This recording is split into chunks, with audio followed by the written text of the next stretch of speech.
This killifish was born into a crowded world. There's not enough food for the whole family. To thrive, she must leave. But blocking her path are boulders, ravines, and waterfalls.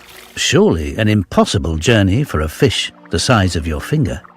Most killifish stay at home and try to survive amidst the competition.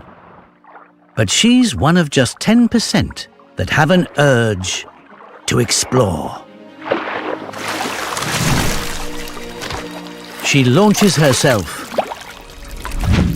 onto dry land. It seems suicidal.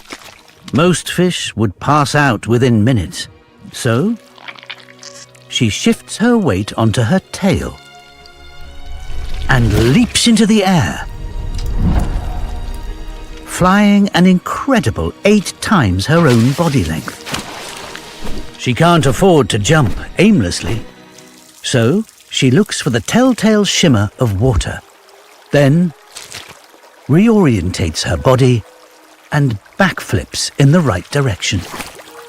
To buy her time, the blood in her tail runs so close to the surface of the skin, it absorbs oxygen from the air.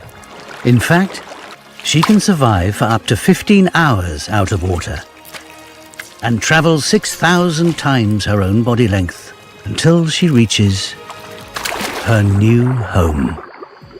Perfect. There's plenty of food here,